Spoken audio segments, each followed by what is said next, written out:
será que a infância dos nossos filhos de fato precisa ser algo tão bem cuidado, algo tão bem observado, bem acompanhado? Gente, eu gosto de começar por um ponto quando eu falo de infância e de adolescência. Eu costumo dizer, por escutar isso, até de pessoas que estão à frente, acima de mim, os olhos são a janela da alma. Por que falam isso, que os olhos são a janela da alma? Porque tudo que é aquilo que a gente vê, que a gente toca, e que de certa forma nós tivemos contato na nossa vida antes de nós termos uma visão crítica, nos deixam marcas. Por quê que nos deixam marcas? Porque a gente não tinha uma visão do que aquilo poderia gerar, do resultado. Por que é tão importante amadurecer? Porque quando nós amadurecemos, nós conseguimos somar as coisas, ver logo à frente, né? Nós conseguimos ter um senso crítico um pouco mais apurado, digamos assim. E aquela criança que ela nasceu e logo foi exposta a todo tipo de conteúdo, onde não tivesse pudor nenhum, onde essa criança visse conteúdo de adulto como se fosse um conteúdo infantil, onde essa criança teve acesso a conteúdos distorcidos na infância, que é muitos dos pais hoje têm feito o quê? Eu preciso trabalhar, eu preciso cuidar da casa, então eu vou deixar meu filho ali na frente de uma tela, passando o dedinho em diversas coisas, e você não está de fato olhando, observando o que aquela criança está consumindo. E ela consome de forma desenfreada, aquilo só vai entrando dentro dela. E o grande problema, é claro que há 10 anos atrás, muitos ainda nem sabiam do problema que as telas, por exemplo, causavam na vida de uma criança. Porém, hoje a gente já tem vários estudos do quanto isso afeta o próprio desenvolvimento infantil, e vários adolescentes desenvolvendo ansiedade, né, não sabendo se comportar, não tendo empatia.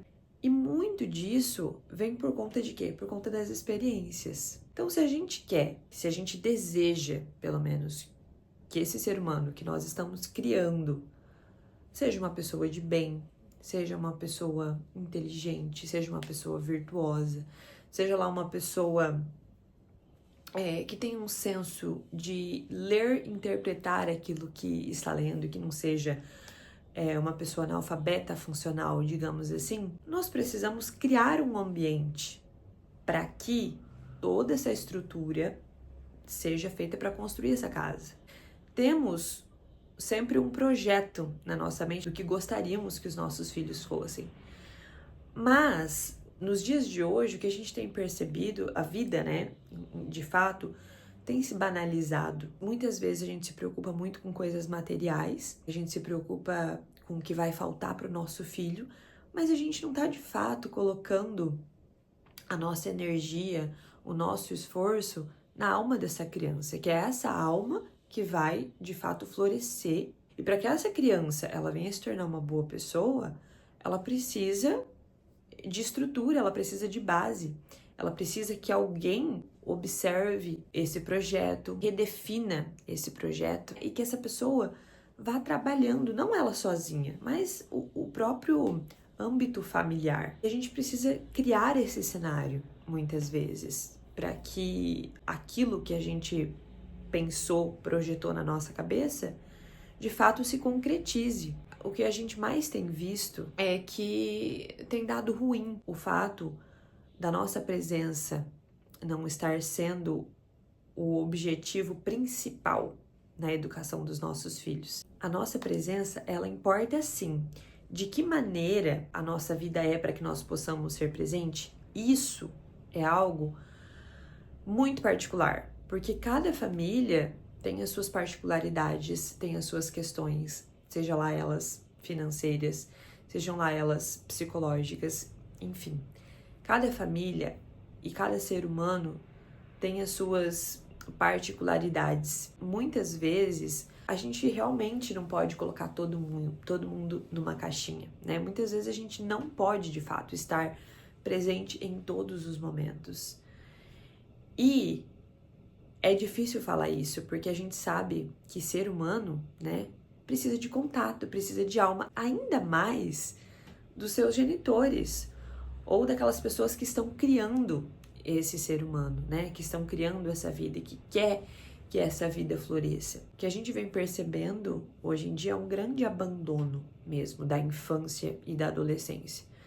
Eu não sei por que motivos e quando é que se perdeu esse desejo no nosso coração de querer criar o nosso filho, mesmo que nós tenhamos condições para isso. Aconteceu um movimento na própria história que veio afastando mesmo a mulher da sua natureza e o homem também da sua natureza. E quando a gente olha para gerar um ser humano, né, que vem ali para trazer toda aquela alegria, né, esperança para uma família, a gente vê que as coisas estão desestruturadas muitas vezes. E essa desestruturação, ela aconteceu onde? Não foi justamente naquilo que a gente veio vendo, né? Nas janelas da nossa alma, de fato. No decorrer dos anos, né? A gente veio vendo muitas coisas acontecerem e dizerem para nós muitas coisas através dos nossos sentidos mesmo, sejam por coisas que nós ouvimos, por coisas que nós sentimos, por coisas que nós vimos, né? A gente viu todo esse movimento acontecer logo na nossa frente, de desestruturação, de afastamento da própria natureza, daquilo que nascemos para ser. E isso gerou impacto nas vidas que estão aí. Nós estamos vendo o problema na nossa frente de que existem seres humanos com um senso de pertencimento muito baixo. Em outros vídeos eu já falei para vocês, todos nós gostamos de saber a nossa história, nós gostamos de saber de quem somos pertencentes, nós gostamos de nos sentir amados. E muitas vezes o que tem acontecido hoje em dia é que esse afeto, esse sentimento de pertencimento, essa unidade familiar vem se perdendo ao longo do tempo. Eu já contei para vocês como foi o meu processo mesmo de maternidade, de desconstrução de muitas coisas que eu escutei falar e daquilo que eu achava que era o certo, porque realmente eu tive um contato com a minha natureza, eu quis amamentar a minha filha, eu quis ter parto normal, né, na primeira vez, e isso tudo eu só consegui ter porque eu parei de escutar o barulho de fora e comecei a escutar o barulho de dentro. Então, um desafio que eu tenho para as mães que estão hoje me assistindo, que estão querendo fazer uma maternidade melhor, que estão querendo, de fato, fazer um projeto de um ser humano e trabalhar em cima desse projeto, né? Isso quer dizer que a gente vai alcançar? Talvez não, né? Mas não quer dizer que a gente não possa ter a bravura de trabalhar em cima disso, né? Que eu creio que uma vida, ela não tem preço, não se precifica uma vida, né? Então, já que não tem preço, por que é que a gente tem deixado a vida de lado para dar e colocar toda a nossa energia em algo que tem preço, em algo material? E quando eu digo isso, é porque muitas de nós não estamos mais com a vontade de educar os nossos filhos, nós mesmas. A gente tá querendo, de vez em quando, passar isso para frente. Muitas de nós, a gente quer simplesmente o lado bom da maternidade, que de fato existe. Mas, se a gente não convive com o nosso filho, é muito difícil a gente construir, de fato, um vínculo forte com ele. E o que muitas vezes evita um acidente na vida de um filho? Às vezes é um abraço de uma mãe, às vezes é uma palavra de uma mãe que acompanhou aquela criancinha desde que ela nasceu. Eu não sei vocês, mas a minha mãe, por exemplo, já me salvou de muitas emboscadas. E eu creio que na vida de muitas pessoas é assim. Pessoas que tiveram mães de fato presente, se a sua mãe chega pra você e te abraça e fala: eu te amo, eu sei quem você é, por mais que você não acredite em você, mas eu acredito em você, eu sei quem eu criei. Isso eleva a nossa alma num nível que é inexplicável.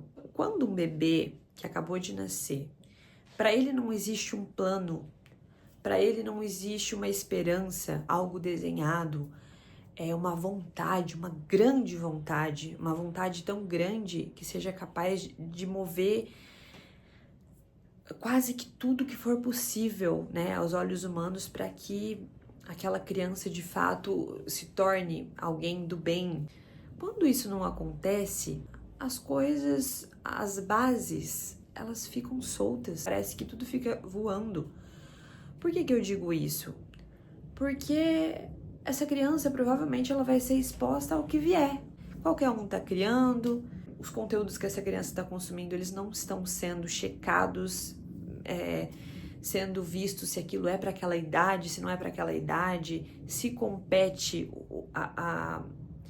o peso espiritual de cada coisa. E eu posso dar um exemplo para vocês em desenhos, por exemplo, da Disney mesmo. A gente aqui em casa, da Disney, desde os 2 anos nós inserimos a tela de forma muito devagar e também de forma que a nossa filha consiga ter experiências sensoriais com os desenhos que ela assiste. Nós também gostamos de comprar livros físicos para que ela possa se aprofundar naquele tema. Nós não gostamos de dar desenhos curtos, rápidos.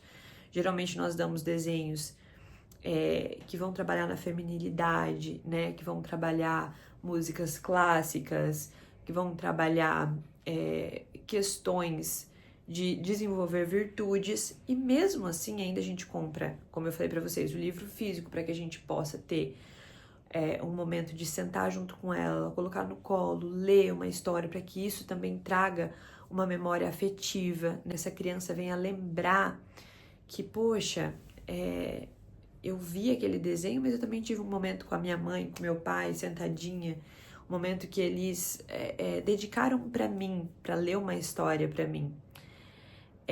Poxa, eles dedicaram um momento para copiar o desenho do livro para mim, para que eu pudesse colorir, sabe? É isso que eu gosto muito de inserir quando eu dou um tema específico. Eu gosto de explorar aquele tema o máximo que eu posso.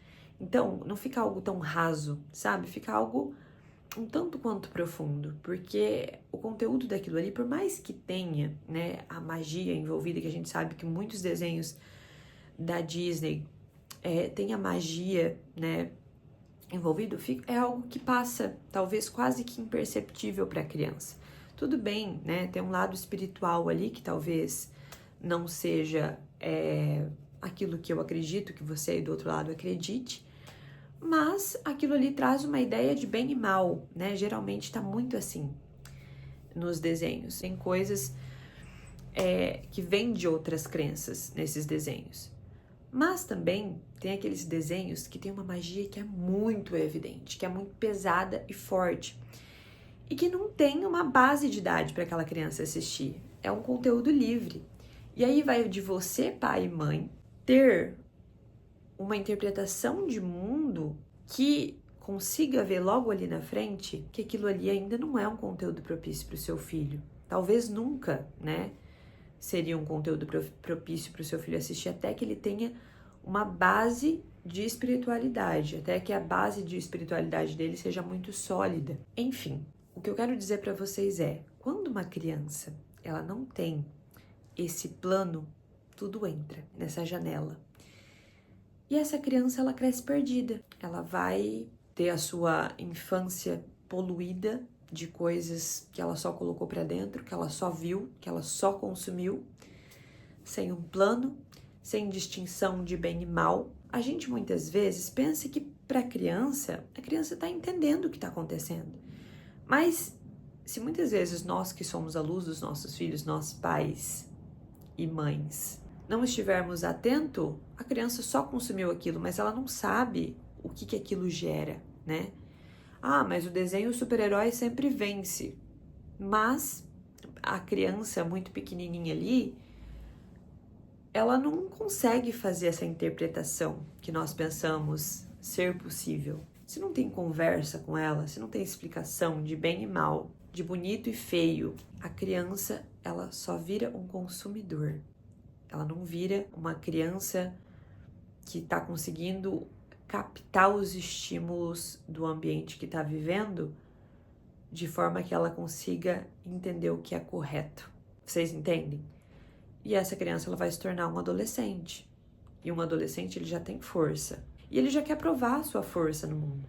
Então, se esse adolescente, ele cria um rival, cria uma raiva, algo com alguém, ele pode se tornar, sim, um perigo para a humanidade, né? Para as pessoas ao redor. E se esse adolescente, enquanto foi adolescente ali, não foi corrigido, ele pode se tornar um delinquente, uma pessoa perigosa para a sociedade. Pode se tornar uma pessoa que, para ela, não existe aquilo que é leve e aquilo que é pesado. Não existe para ela a interpretação daquilo que pode e aquilo que não pode. E você consegue enxergar o problema que isso pode gerar no mundo? E o porquê, a necessidade era de, sim, acompanharmos melhor a base dos nossos filhos. Por mais que, né, a gente pense que outras pessoas estão olhando pelos nossos filhos, né? Muitas vezes o melhor desejo, a pessoa que está em mais condições de criar aquela criança, são os pais. Porque os pais, eles têm um desejo muito ardente para que aquela criança, ela seja uma criança boa, né? E geralmente esses pais, eles têm energia, né? A natureza não é boba, a natureza sabe que os pais, enquanto eles podem gerar, né? Enquanto, principalmente a mulher, né? Enquanto ela tá ovulando ali, ela tá no seu ápice de energia e de condições para poder, enfim, criar esse ser humano, né? Para fazer com que esse ser humano floresça. E muitas vezes a gente entrega na mão de pessoas que já não estão mais com tanta energia, que já não tem mais tanta boa vontade para aquilo, num ambiente que tem várias outras crianças, enfim, muitas vezes passa. E eu não tô falando disso para aquelas pessoas que não têm condições. O que eu estou querendo dizer aqui para vocês é que muitas vezes tem pessoas que têm sim condições de dar uma infância de qualidade para os seus filhos, mas elas decidem por si só. Não, eu vou entregar isso aqui porque eu não tenho paciência, né? E muitas vezes é porque a gente não quer se desenvolver. A gente não quer desenvolver a paciência, a gente não quer desenvolver a nossa maturidade.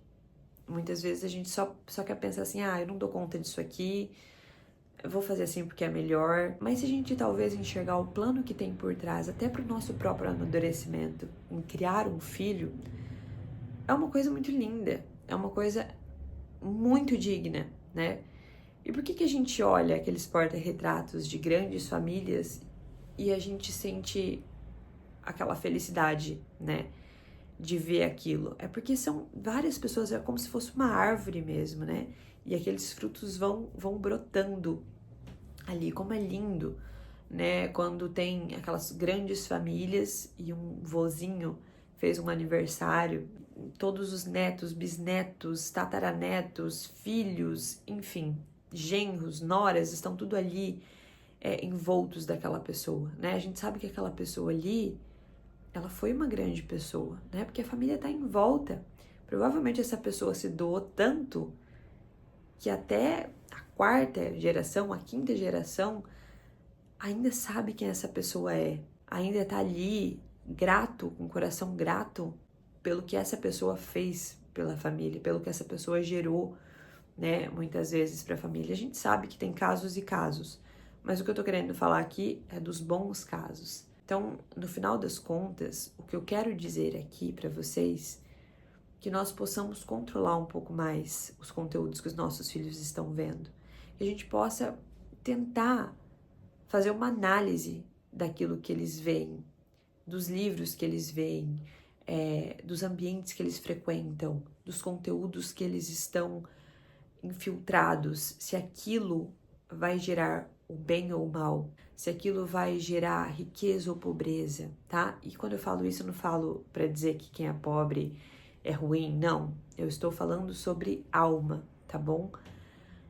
Porque eu acredito muito nisso, né? No poder que a nossa alma engrandecida tem de melhorar tudo ao nosso redor, à nossa volta, tá?